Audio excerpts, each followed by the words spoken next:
আসসালামু আলাইকুম ভিউয়ার্স, এই মুহূর্তে ব্রেকিং এবং এক্সক্লুসিভ বিষয় নিয়ে হাজির হলাম। এবার সরকারকে ওপেন চ্যালেঞ্জ শুরু দিয়ে বললেন এবার আইজিপি বেনজিরকে গ্রেফতার করে দেখান। এই সাবেক পুলিশ প্রধান কেন এখনো গ্রেফতার হয়নি? মিল্টন সমাদার তো গ্রেফতার হলেন। আরও নানা ধরনের তথ্য দিয়ে সরকারকে ব্যাপক অপমানজনক বক্তব্য দেন এই গণ অধিকার পরিষদের নেতা এবং চ্যালেঞ্জ করে দেন। আরও কী কী বিষয় তুলে ধরলেন তা জানতে পারবেন এই নেতার কাছ থেকেই। তাহলে কি বাংলাদেশে এখনও আইনের শাসন আছে? তাহলে বেনজির প্রধানকে গ্রেফতার করে দেখা, তাহলে আসলে কি তথ্য দিল এবং সরকারকে কি হুঁশিয়ারি বার্তা দিল এবং চ্যালেঞ্জ দিল তা জানতে পারবেন। এদিকে এবার নির্যাতনের ভয়াবহ তথ্য দিয়ে প্রকাশ করেছেন সংবাদ মাধ্যমে এই বিএনপি নেতা, বিএনপির চেয়ারপারসনের উপদেষ্টা সদ্য কারামুক্ত হাবিবুর রহমান হাবিব। তিনি এবার কারাগার থেকে বের হয়ে লোমহর্ষক বর্ণনা দিচ্ছেন সাংবাদিকদের। আরও কী কী বিষয় উঠে আসলো সেই কারাগারের লোমহর্ষক নির্যাতন তথ্য তা জানলে রীতিমতো অবাক হবেন। সে বিষয়গুলো জানতে পারবেন। দুই একজন তো এরকম, এবং সবশেষে যে বিষয়টা তুলে ধরবো তা জানলে রীতিমতো অবাক হয়ে যাবেন।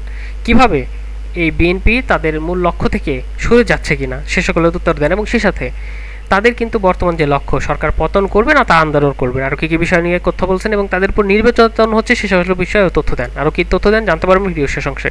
এতক্ষণ শুনছিলেন শিরোনামে, এবার বিস্তারিত চলুন এবার দেখে নিই গণ অধিকার পরিষদের নেতা আরও কী কী তথ্য দিলেন, তিনি যে বিষয়গুলো তুলে ধরলেন। চলুন দেখে নিই যে সেই চ্যালেঞ্জ এবার সরকার নিতে পারবে কিনা সে সকল বিষয় নিয়ে কী তথ্য দিলেন, চলুন দেখে নিই। আমাদের টপ অফ দ্য লিস্টে পরিণত হয়েছে। তাকে মিল্টন সমাদদার ইস্যুটি এখন আমাদের টপ অফ দ্য লিস্টে পরিণত হয়েছে। তাকে গ্রেপ্তার করেছে পুলিশ, আমরা স্যালুট জানাই, ধন্যবাদ জানাই। সে যদি অপরাধ করে থাকে প্রমাণ সাপেক্ষে তার বিচার দাবি করছি। একই সাথে আমরা বলতে চাই বাংলাদেশ পুলিশের সাবেক আইজি প্রধান বেনজির সাহেব, তাকে কেন গ্রেপ্তার করা হচ্ছে না?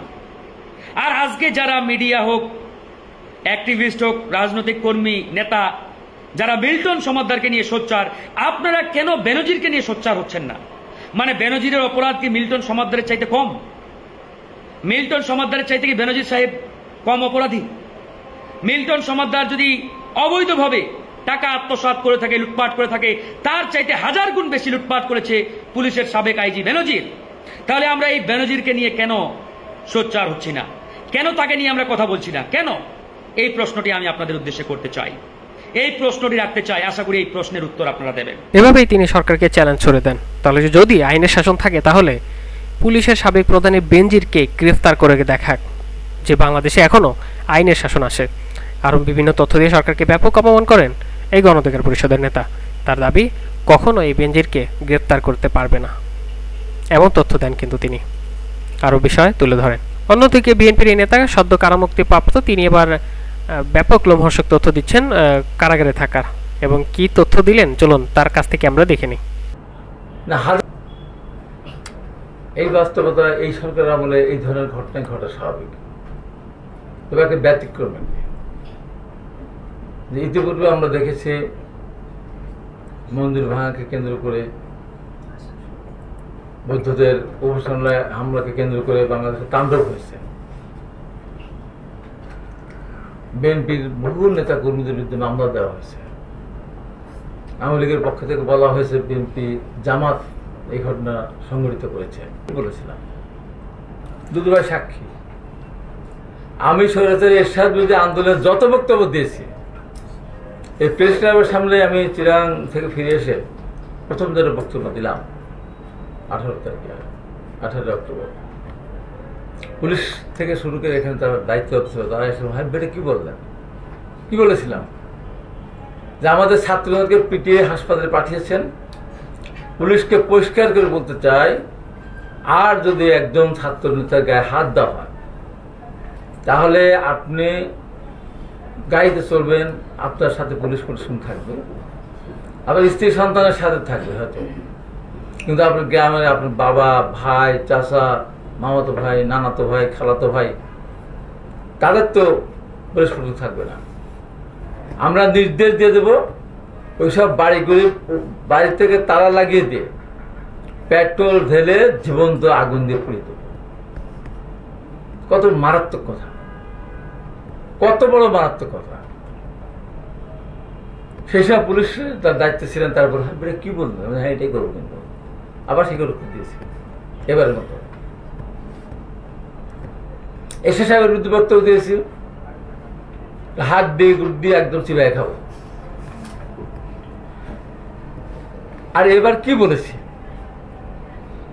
ম্যাডাম খালেদা জিয়াকে অন্যায়ভাবে সাজা দিয়েছে। আমি বলেছি বিচারপতি আখতারুজ্জামান, আপনি এরকম অসুস্থ মানুষকে সাজা দিয়েছেন যিনি নিজে উঠতে পারে না, ঠিকমতো চলতে পারে না, সশ্রম কারাদণ্ড দিয়েছেন।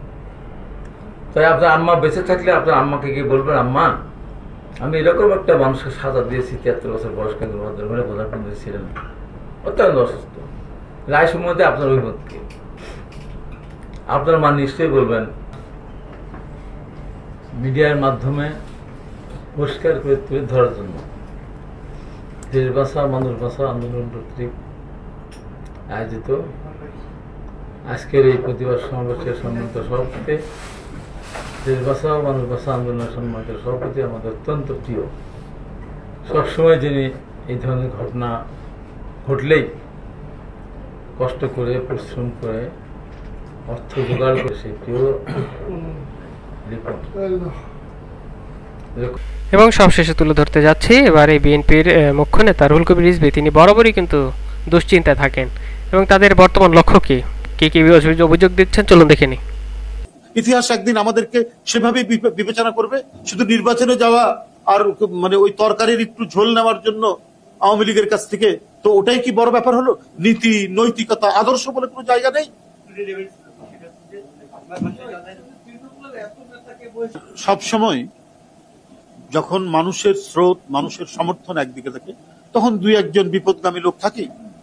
সে বিপদগামী লোক এরকম করতেই পারে এবং দল তার বিরুদ্ধে সে ব্যবস্থা নিচ্ছে।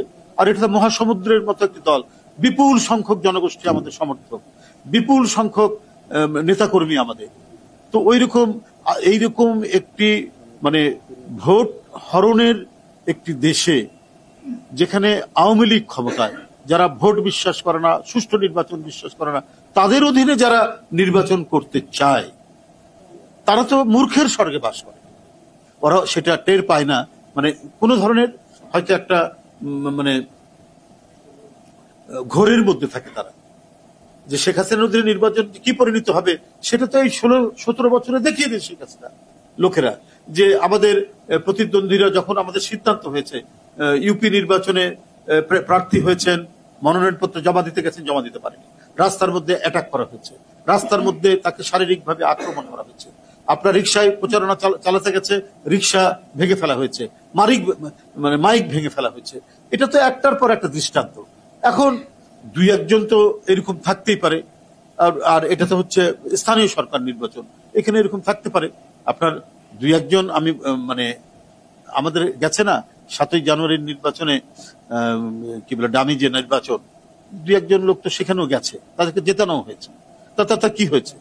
95% মানুষ যায়নি, 95% ভোটাররা ভোট দিতে যায়নি। বিজয়ী হয়েছে তো বিএনপির সিদ্ধান্ত এবং বিএনপির ঘোষণা, যেটা মানুষ অ্যাকসেপ্ট করবে, জনগণ অ্যাকসেপ্ট করবে, সেটাই তো বিজয়ের ব্যাপার। ইতিহাসে একদম আজকে ইতিহাস লেখা হয় না, ইতিবাচক দিক কার? সিরাজউদ্দৌলার। আর নেতিবাচক দিক কার?